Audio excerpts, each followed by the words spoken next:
Բարի երեկո, դուք դիտում եք Հորիզոնը։ Ազգային ժողովի մշտական հանձնաժողովների համատեղ նիստում մեկնարկել են Հայաստանի Հանրապետության 2024 թվականի պետական բյուջեի կատարման մասին տարեկան հաշվետվության նախնական քննարկումները։ Նիստին ներկա եղել նաև Հայաստանի վարչապետը, Փաշինյանը խոսել է բյուջետային փաստաթղթի բովանդակային եւ թվային ցուցանիշների մասին։ Նիկոլ Փաշինյանը 13-րդ անգամ է ազգային ժողովում մասնակցում պետական բյուջեի կատարման հաշվետվության քննարկումներին, 6 անգամ որպես падգամավոր եւ արդեն 7-րդ անգամ որպես Հայաստանի Հանրապետության վարչապետ է մասնակցում։ Ընդգծում է, պետական բյուջեն ոչ այնքան հաշվապահություն կամ թվաբանություն է, որքան բովանդակություն։ 2024 թվականի պետական բյուջեի եկամուտները կազմել են 2 տրիլիոն 579 միլիարդ 200 միլիոն դրամ։ Սա նշանակում է, որ մենք բոլորս մեր աշխատանքով այսքան գումար ենք տվել, բերել, փոխանցել պետական բյուջե, որը մեր երկրի ընտանեկան բյուջեն է։ Այս թիվը արտահայտում է մեր բոլորի աշխատանքի արդյունքը։ Վարչապետ, կառավարություն, ազգային ժողով, կառավարությանը ենթակա մարմիններ, բայց նաև քաղաքացիներ, խոսքը բոլոր առանց բացառության բոլոր քաղաքացիների մասին է։ 2024 թվականին նրանց մի մասը չի աշխատել, մյուս մասը աշխատել է։ Աշխատավարձերով ապահոված աշխատատեղերի նոր պատմական ռեկորդ է գրանցվել այս տարվա ապրիլին, հայտարարում է Նիկոլ Փաշինյանը դարձյալ թվեր ներկայացնելով։ Նշված ժամանակահատվածում այդ թիվը 783,547 է եղել, որը 2018 թվականի ապրիլի նկատմամբ ավելի է 44,7%-ով։ Միջին աշխատավարձն էլ 2025 թվականի ապրիլին եղել է 304,992 դրամ, 2018 թվականի համեմատ աճելով 130,000 դրամով։ Իսկ նույն ժամանակահատվածում գնաճը կազմել է 25%։ Այս թիվը վկայությունն է այն բանի, որ մարդիկ Հայաստանում ավելի լավ են ապրում եւ ավելի լավ են ապրում գնաճի հաշվառումով եւ ավելի լավ են ապրում շուրջ 50%-ով։ Այսինքն իրենց ապրածի կեսի չափով, եթե պատկերավոր նկարագրենք, ավելի լավ են ապրում։ Սա իհարկե չի նշանակում, որ մարդիկ Հայաստանում գոհ են իրենց կյանքից։ Նիկոլ Փաշինյանի խոսքով Հայաստանում բարձր աշխատավարձ հիմնականում 80-90%-ով ստանում են նրանք, ովքեր մրցունակ կրթություն են ստացել, իսկ ցածր աշխատավարձ մոտավորապես 80-90%-ով ստանում են նրանք, ովքեր չեն ստացել մրցունակ կրթություն։ Հետևաբար կառավարությունում տեղի ունեցած քննարկումների արդյունքում որոշել են հանրակրթական դպրոցներում աշակերտներին հենց այս ուղերձը տալ. լավ սովորեք, որ լավ ապրեք։ Կարծում եմ պետք է նաև ձևակերպել ինչ է նշանակում լավ ապրել լինում է նշանակում եմ կարծիքով լինել երջանիկ, իսկ երբ է անհատը երջանիկ։ Իմ կարծիքով անհատը երջանիկ է, երբ ազատ է, պաշտպանված է, առողջ է, ստեղծագործ է, ունի սոցիալական միջավայր, սիրված աշխատանք, որի վաստակով հասանելիություն առողջ սննդին, առողջ ապրելակերպին, անհրաժեշտ կենցաղային պայմանների, պարբերաբար ճամփորդում է, սիրված է, հարգված է, հաղորդակից է հոգևոր կյանքին եւ կամ մշակույթին։ Այս մասին վարչապետը խոսում է պետական բյուջեի կատարման հաշվետվության քննարկումների ժամանակ, քանի որ կարծում է երջանկությունը պետական բյուջեի ծախսային ուղղություն է եւ ծախսային հոդվածների որոշակի տրամաբանությունը։ Նիկոլ Փաշինյանի խոսքով մարդը երջանիկ է, երբ ազատ է, իսկ ազատությունը ըստ նրա նշանակում է ժողովրդավարություն, օրենքի գերակայություն, իրավունքի պաշտպանություն, որոնք բոլորն էլ այս կամ այն չափով արտահայտված են Հայաստանի Հանրապետության պետական բյուջեում եւ ենթադրում են ծախսեր։ Պետական բյուջեն ամենուր է։ Ցանկացած քաղաքացի, երբ որ վարակույրը այսպես հետ քաշի եւ պատուհանից նայի, ինքը տեսնում է պատուհանից պետական բյուջեի ծախսային հոդված, պետական բյուջեի ծախս կամ պետական բյուջեի ծախսի բացակայություն։ Չկա ուրիշ, պարզապես ուրիշ որևէ տարբերակ։ Ցանկացած քաղաքացի, երբ որ իր տան պատուհան, երբ որ փողոցում քայլում է, ուղիղ է նայում, աչ է նայում, ձախ է նայում, հետ է նայում, ինքը տեսնում է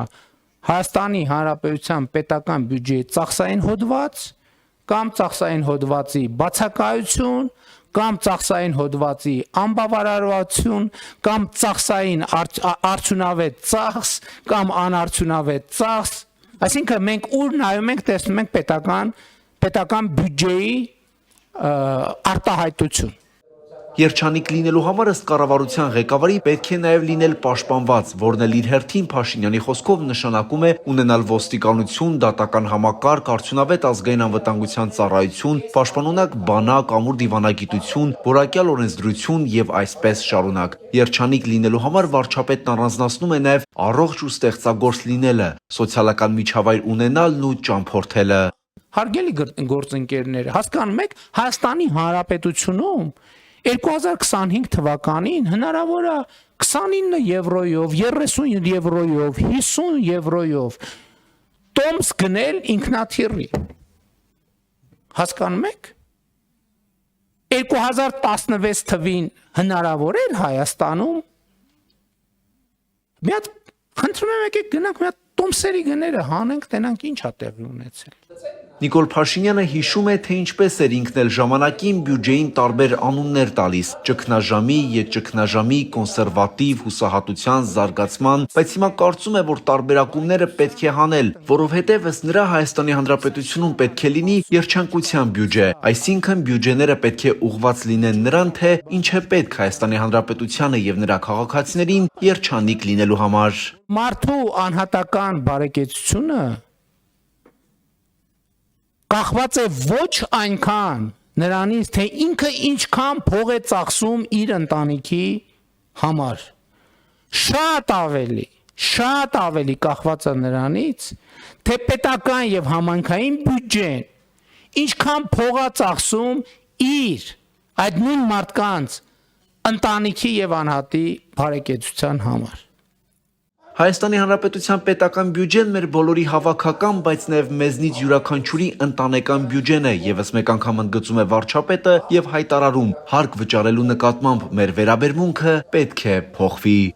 Վահագն Հակոբյան, Հորիզոն։ Տեղի ունեցել Հայաստանի եւ Ադրբեջանի անհայտ կորածների հարցերով զբաղվող հանձնաժողովների ներկայացուցիչների հանդիպում կողմերը անդրադարձել են հակամարտության ընթացքում անհայտ կորած անձանց ճակատագրի պարզաբանման առնչվող հումանիտար հարցերին։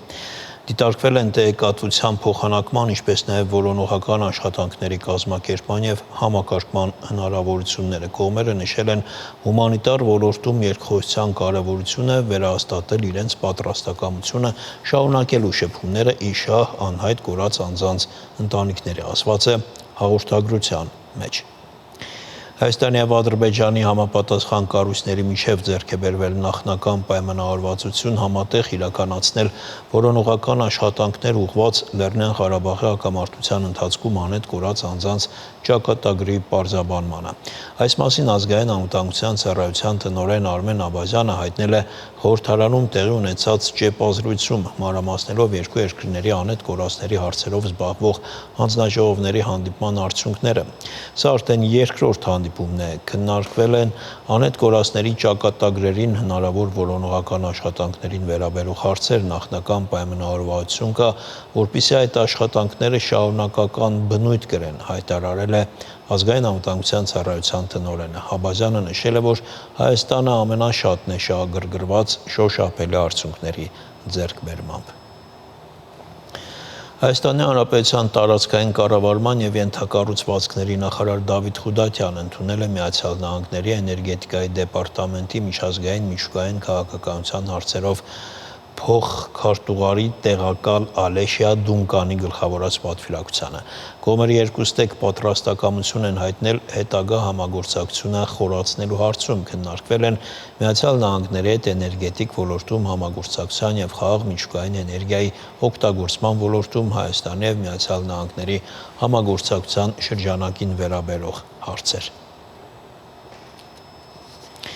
Թողարկման այս հատվածում ծանոթացեք միջազգային նորություններին։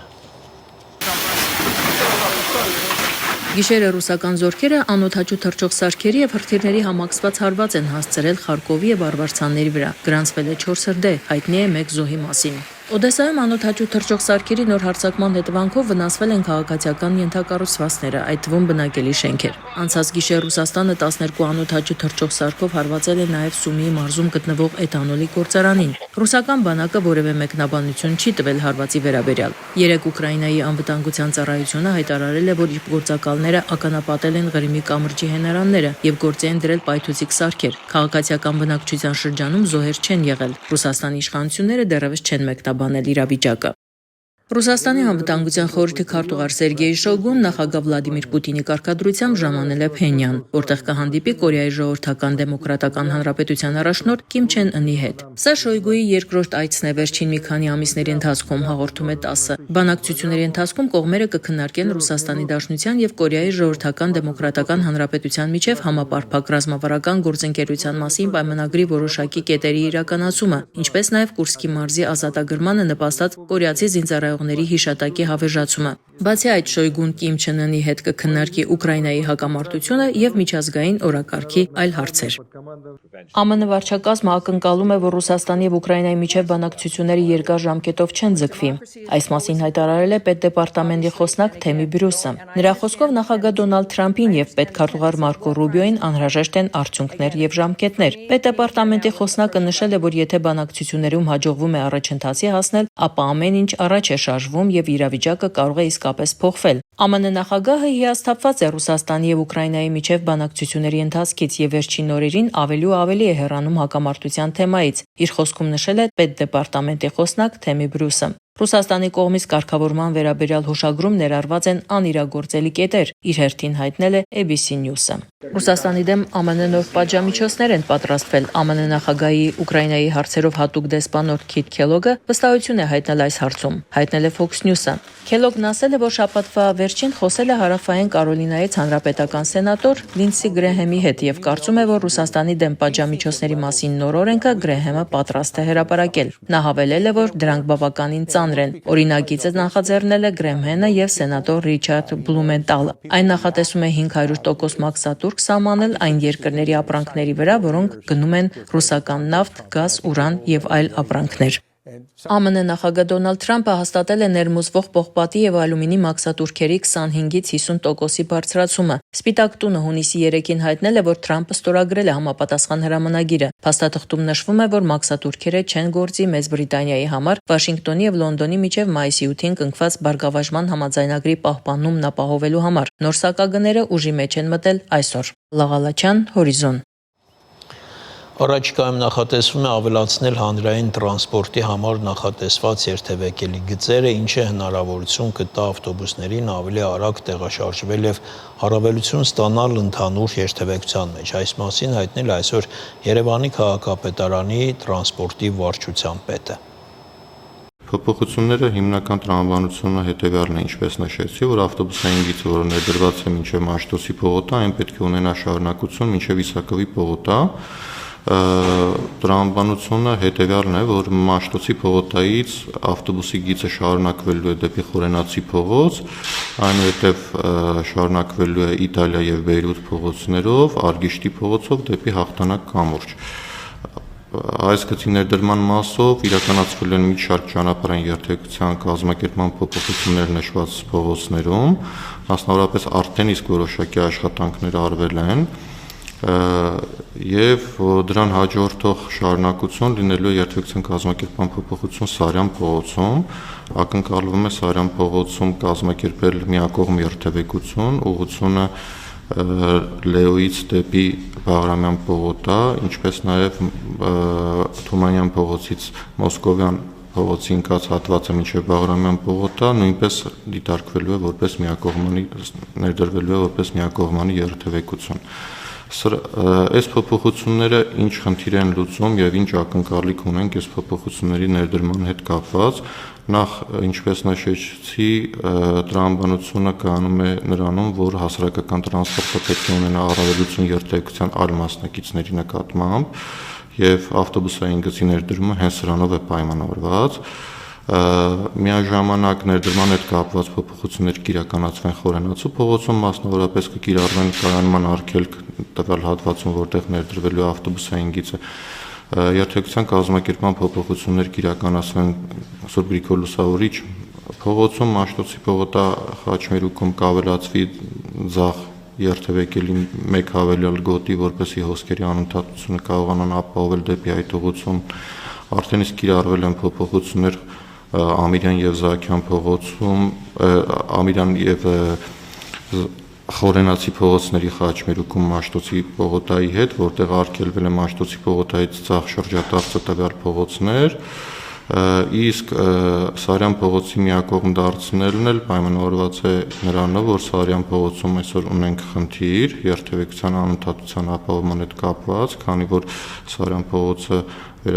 ներկայումս շատ ակտիվ տուրիստական հատված է հանդիսանում եւ այնտեղ բավականին մեծ են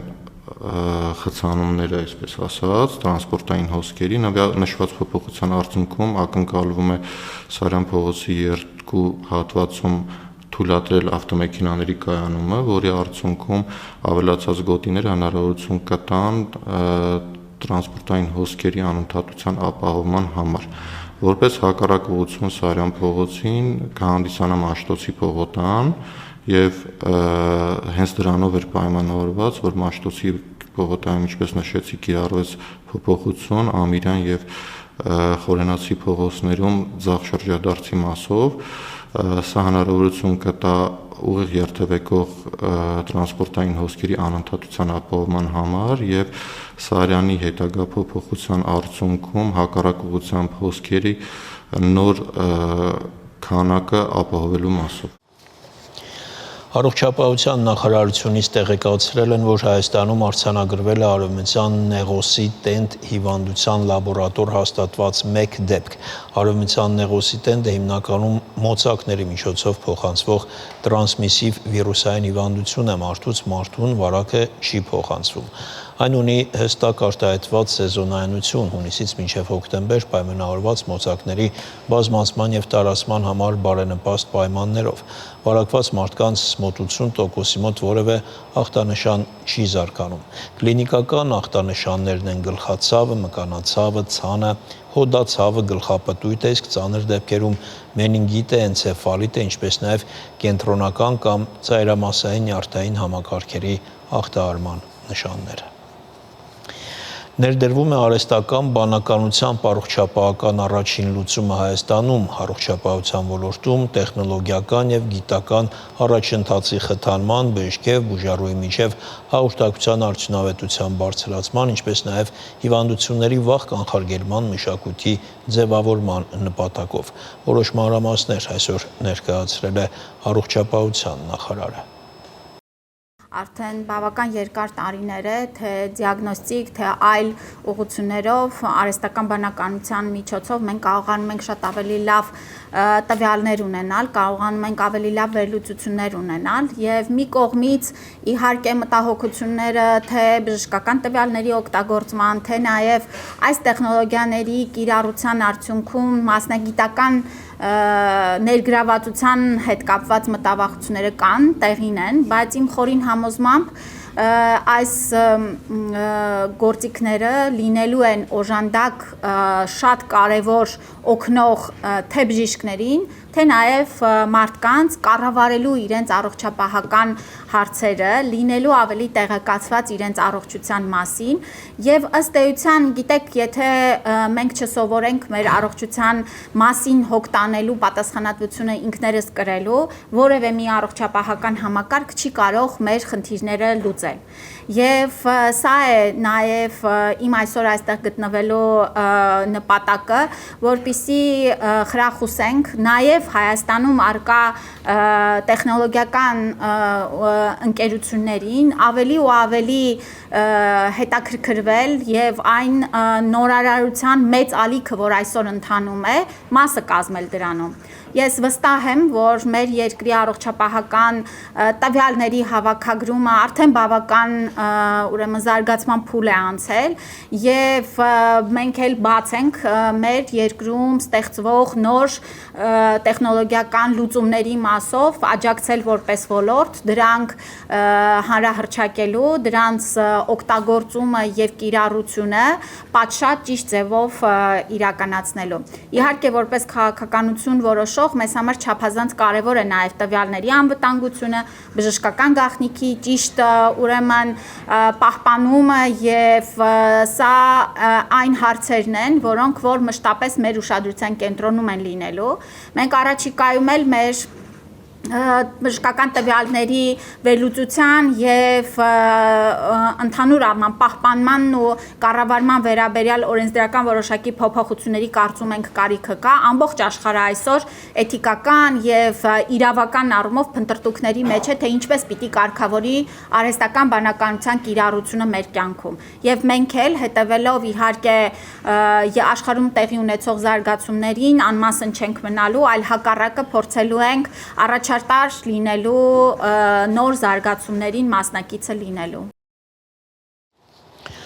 Հորիզոնի այս թողարկումը ավարտվեց, կարճ դադարից հետո եթերը կշարունակի հեռանկարը։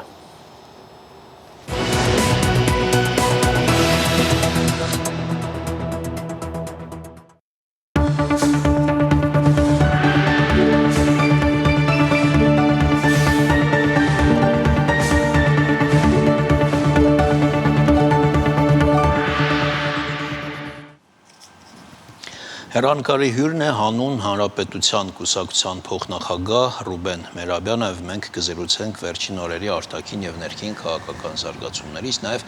տարածաշրջանային այն իրադարձություններից, որոնք այս կամ այն չափով առնչվում են մեզ եւ մեր շահերին։ Բարև ձեզ, պարոն Մերաբյան, շնորհակալ ենք մեր հրավերն ընդունելու համար։ Ես եմ շնորհակալ։ Վերջին օրերին Թուրքիայի տարբեր քաղաքներում հակաադրբեջանական ցույցեր են Թուրքիայում դժգոհում են իսրայել-ադրբեջանական հարաբերությունների ել ավելի մերձեցումից ընդհուպ Ադրբեջանին արդեն դավաճան են համարում։ Հաշվի առնելով այս հակասության պատճառը, որը բավականին սկզբունքային եւ խորքային է, կարող է այս հակասությունը, այս հռչակատումը ավելի խորանալ։ Ես չեմ տենում հիմքեր, որ թուրք-ադրբեջանական ընդհանուր շահերը համենայն դեպս այն ձևը, որ ձևով պատկերացնում են այսօրվա իշխանությունները Անկարայում եւ Բաքվում, Իսրայելի հետ կապված տարաձայնությունների պատճառով դադարեն այդպիսին լինել։ Ի վերջո մերձավոր արևելքը, որը հարևան է նաև մեր տարածաշրջանին, միշտ առանձնանում է երկակի աղաղակող, երկակի ստանդարտներով, մոտեցումներով, որտեղ աշխատում է միայն մի բան՝ ուղիղ օգուտ։ Եթե կա կորչեն սկզբունքները, ահա այս սկզբունքով դա եղել է առնվազն ես հին պատմությունը չեմ ուզում շոշափել, բայց 20-րդ դարում այդպես է եղել եւ բոլորն են այո վարվում այդպես։ Այնպես որ այստեղ որևէ զարմանալի բան չկա։ Այսինքն շատ լրջանալ այս ամենը չի կարող։ Այո, Թուրքիայում կա շատ հստակ ներքին քաղաքական հարց, Իսրայելի գործոնն օգտագործվում է այսպես շեշտելու համար իսլամական համերաշխությունը,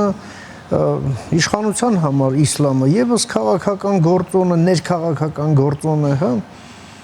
Եվ ընդհանրապես իսկ Ադրբեջանի համար էլ Իսրայելի հետ համագործակցությունը կենսական անհրաժեշտություն է։ Նավթի վաճառքի զենքի Իսրայելի հետ կապված, ասում եմ Իսրայելի հետ կապված ի վերջո այդ շահերի բախումը կա, չէ։ Տեսեք ինչ իրադարձություն չեղարկվեց։ Նաթանյահուն 5 օրյա այց էր պլանավորել Բաքու, ինչը տեղի չունեցավ եւ Թուրքիայի մատը, ինչպես ասում են, խառն է։ Նման սիմվոլիկ բաներ եղել են եւ դեռ էլի կլինեն, բայց թուրք-իսրայելական բանակցություններն այնուամենայնիվ տեղի ունեցան եւ ավելին նույնիսկ հանգեցին պայմանավորվածությունների Սիրիայում կոշտ բախումներ շահերի թույլ չտալու համար։ Երկրորդը Ադրբեջանը իր զենքի առևտուրը, նավթի առևտուրը անում է Թուրքիայի տարածքով եւ այդտեղ ամեն ինչ աշխատում է ինչպես շվեյցարական ժամացույցը։ Այնպես որ այստեղ խնդիր չկա։ Եթե Ադրբեջանի եւ Թուրքիայի միջև լինի խազում, ինչը ես շատ դժվար եմ պատկերացնում, կամ ավելի ճիշտ կլինի ասել գրեթե չեմ պատկերացնում, դա կլինի միայն Անկարայի որոշմամբ։ Եթե Իսրայել-Ադրբեջան խզում լինի, դա կլինի Իսրայելի իշխանության որոշմամբ, ինչ-ինչ հանգամանքների բերումով։ Երկուսի դեպքում էլ ես այս պահին առնվազն դրա հիմքերը չեմ տեսնում։ Այո, մեր տարածաշրջանն առանձնանում է երկակի մոտեցումներով, ստանդարտներով, երկակի բարոյականությամբ, այո, դա այդպես։ Բարձր ամենայն դեպս ստեղծված իրավիճակից Հայաստանը կարող է ինչ-որ օգուտներ, ինչ-որ շահեր ունենալ։ Թեկուզ հենց օրինակ հայ-իսրայելական հարաբերությունների զարգացման այդ դրամաբանության ուղղությամբ։ Հայ-իսրայելական հարաբերությունների ներկայիս վիճակը ուղղակի վառ վկայությունն է, թե ինչ այսպես ասենք, ինչ հանցավոր անգործության է մատնված եղել մեր դիվանագիտությունն ընդհանրապես, որովհետև այն ինչ հիմա կա, դա աննորմալ է ուղղակի։ Դա ուղղակի շատ մեծ բաց է, որը պետք է լրացվի եւ դրա համար կան հիմքեր։ Ի վերջո հայ-իսրայելական հարաբերություններում երկկողմ հարթության վրա Հայաստանն ու Իսրայելը խնդիր չունեն։ Հայաստանն ու Իսրայելը խնդիր ունեն երրորդ երկրների հետ կապված տարբեր հարցերի բերումով։ Իսրայելն էլ որ զենքը վաճառում է Ադրբեջանին, նա ոչ թե Հայաստանի դեմ բան ունի, այլ որովհետև իրեն այդպես է ձեռնտու այս պահին։ Հայաստանն այլ բան չի առաջարկել, դե Իսրայելն էլ այլ բան չի արել մինչև հիմա։ Կարելի է հիմա այդ բաները փոխել, իհարկե կարելի է։ Առնվազն նախ պետք է սկսել կոնտակտներից։ Մենք այցելություններ չունենք, շփումներ չունենք, պաշտոնական, հա։ Վերսկսել կոնտակտները, որովհետև ինչ-որ մի բան կարծես թե փորձել արվեց։ Դե փորձեր, ուրեմն լավ չեմ փորձել։ Ի վերջո այս ամենը, այո, մենք մեծ հնարավորություններ ունենք բավականին հարուստ օրակարգ ունենալու։ Եվ ես ուղղակի չեմ պատկերացնում, թե ինչու դա չպետք է արվի։ Պարոն Մերաբյան, հայ-ադրբեջանական հարաբերություններում ըստ ձեզ հիմա ինչ փուլ է, ինչ վիճակ է։ Տեսեք, տեղեկություն է տարածվում, որ դիվանագիտական խողովակներով հայ-ադրբեջանական շփումները շարունակվում են Հաուսան պայմանագրի այդ թեմայի շուրջ։ Մյուս կողմից երբեմն Ադրբեջանը սադրանքների է գնում, վերջին գրակոչները խոզնավարում։ Երբեմն այդ մեղադրանքները թե հայկական կողմը կրակ է բացել։ Մի խոսքով, երկու այսպես որոշակիորեն հակասող իրադարձություններ են տեղ ունենում։ Ինչ փուլ է հիմա այս հարաբերություններում։ Հիմա իհարկե մենք ավարտել ենք բանակցությունները խաղաղության պայմանագրի տեքստի հետ կապված եւ թեւակողել մի նոր փուլ, որ այդ համաձայնագիրն այնուամենայնիվ ստորագրվի։ Դա պետք է մեզ։ Բոլորի մոտ այն գիտակցումն է, որ այդ ավարտելով մենք չենք մոտեցել ստորագրման գործընթացին։ Ինչու՞, որովհետև Ադրբեջանն իր քայլերով ինչ է անում։ Նախ ցույց է տալիս, որ դա իրեն պետք չէ։ Մեկ, երկրորդը թունավորում է մթնոլորտը, քաղաքական մթնոլորտը բոլոր հնարավոր եւ անհնարին ձևերով։ Այսպես տոքսիկ նարատիվները տարածում, որ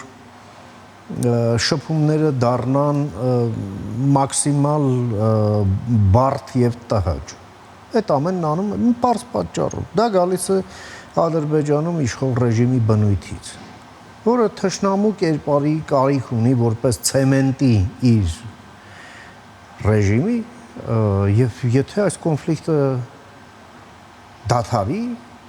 եւ այդ սիրելի խաղալիքը իր ձեռքից վերցնեն այդ թշնամու կերպարը, Ալիևը խնդիրներ կունենա ներսում։ Նոր ցեմենտի կարիք ունենա եւ հարց է առաջանում, որն է այդ նոր ցեմենտը։ Այն չկա։ Այո, սա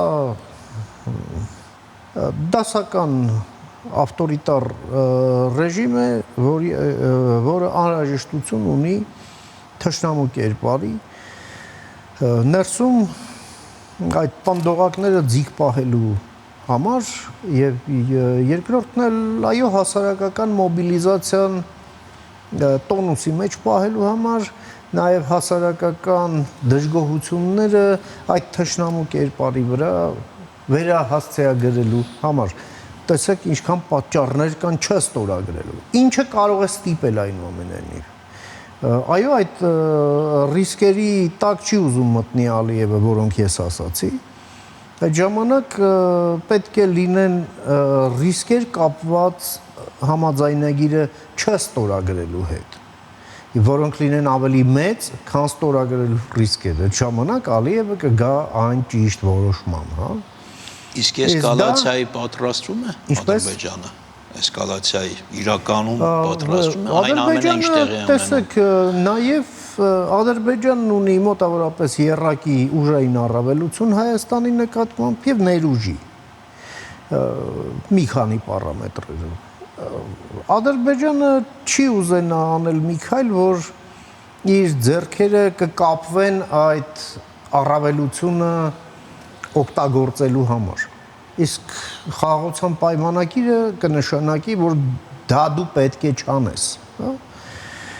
Դա մեկ։ Երկրորդը, եթե պայմանագիրը ստորագրվի, ճանապարհները պետք է բացվեն, իսկ իրավիճակն այնպեսին է, որ դա ոչ թե մենք ենք Ադրբեջանին շրջափակման մեջ պահում, այլ Ադրբեջանն է մեզ պահում։ Եվ Ադրբեջանին այս գործոնները թույլ են տալիս Հայաստանի հետ գործերը վարել ուժի դիրքերից։ Ադրբեջանը շատ կոմֆորտային է իրեն զգում այս պայմաններում եւ չի ուզում դուրս գա կոմֆորտի այս զոնայից։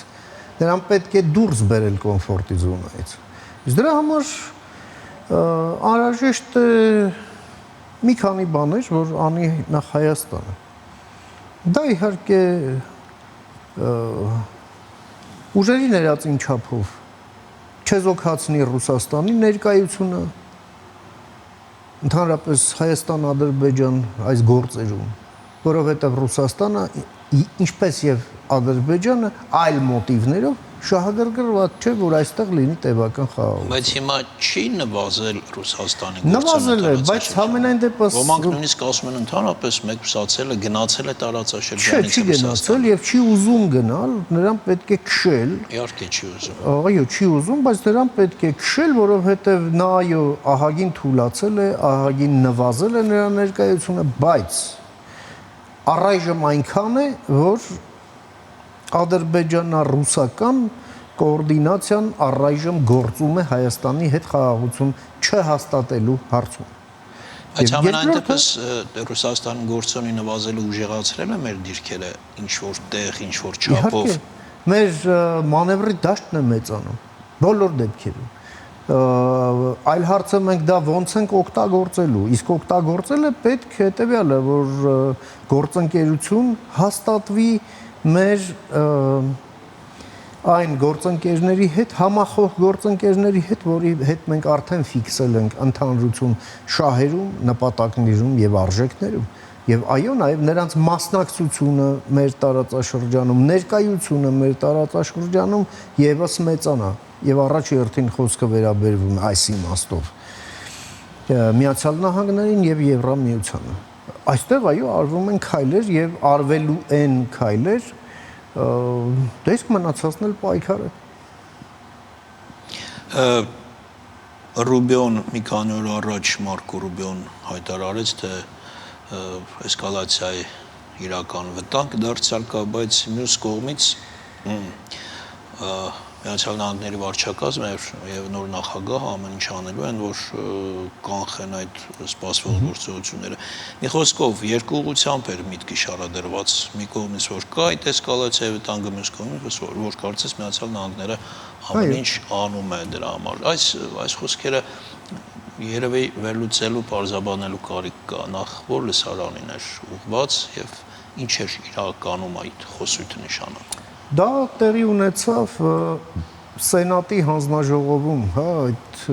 քննարկման ժամանակ, հարց-պատասխանի ժամանակ, որը մի քանի այլ հարցերի բերումով բավականին թեժ անցավ, եւ այո, նաեւ այս հարցն է քննարկվել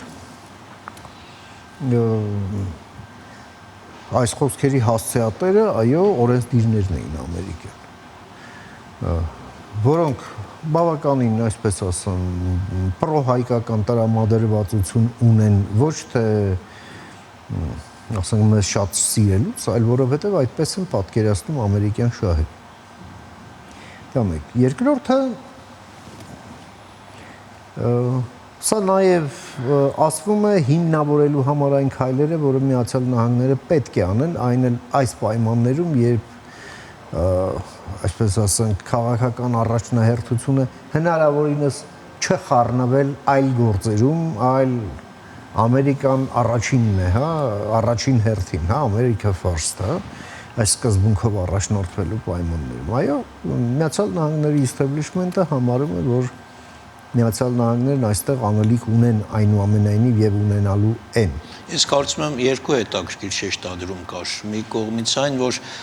նշվում էր որպես հավանական պատերազմի հարձակվող կողմ Ադրբեջան, այսինքն այստեղ հավասարության նշան չի դրվում, ագրեսորը Ադրբեջանն է, եւ երկրորդը, որ մեր նախագահան ամեն ինչ անում է կանխի։ Եվ եթե հանկարծ չի կանխում, դա ինչ որ էսկալացիա լինի, դա ուղղակիորեն հարվածելու է, հա, ամերիկյան վարչակազմի եւ նախագահի հեղինակությանը։ Այո, դա մարտահրավեր է ընկալվելու համենայն դեպս Ամերիկայի կողմից եւ ինչ է անելու Ամերիկան, դա էլ արդեն կախված է այդ պահի որոշումից, հա, եթե այդ հիպոթետիկ հարձակումը լինի։ Հետևաբար մեր անելիքն է այստեղ նաեւ այն, որ Միացյալ Նահանգները պետք է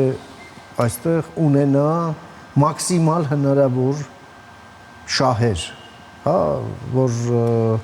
ոչ թե մեր սիրուն աչքերի համար կան, որովհետև մեզ շատ են սիրում, այլ որովհետև դա է պահանջելու Միացյալ Նահանգների կենսական շահերը։ Եվ այդ իմաստով ես շատ հեռանկարային եմ համարում այն միջուկային պրոյեկտը, դեպի ուր մենք գնում ենք հիմա։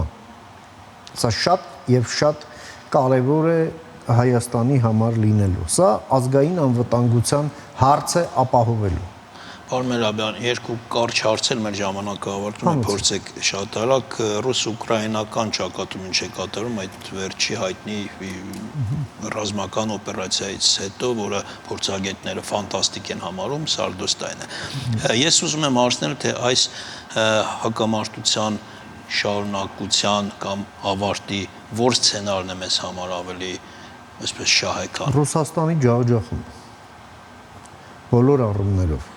քաղաքական, բարոյական, տնտեսական, ռազմական բոլոր առումներով, որովհետև եթե Ռուսաստանը դուրս եկավ այս պատերազմից չջարդված ռազմական մեքենայով, այդ մեքենան քշելու է մեր տարածաշրջանի ուղղությամբ։ Եվ ինչ է կատարում Հայաստանի ներքին քաղաքական կյանքում, խառնը։ Ընդհուպ ասում են, թե այդ եկեղեցի պետություն, եկեղեցի իշխանություն հռչակատում արդեն երկրի համար անվտանգության խնդիր է դարձել։ Դա մի խնդրեմ էր, որը անկախության հենց առաջին իսկ օրվանից լուծված չի եղել, կուտակվել է եւ այսօր ուղղակի պայթում է։ Սա ոչ թե վարչապետի եւ կաթողիկոսի անձնական խնդիր է, սա ինստիտուցիոնալ խնդիր է, որը այո ուղեկցվում է, ինչպես ասում են, եթերային աղմուկով, բայց այն պահանջում է ինստիտուցիոնալ լուծում, որը չկա դեռ։ Եվ այո, այս կրքերը պետք է դրվեն մի կողմ եւ ի վերջո կա լրջագույն խնդրեմ, որը լուծում է պահանջում իշահ պետության, իշահ եկեղեցու, իշահ հանրության, որն ինքը նաեւ թե պետությունն է, թե եկեղեցին, մնացածը սպասավորներն են։ Շնորհակալություն հետաքրքիր զրույցի համար, այսքան արգել հեռուստատողներ, մեր հյուրն էր Ռուբեն Մերաբյանը։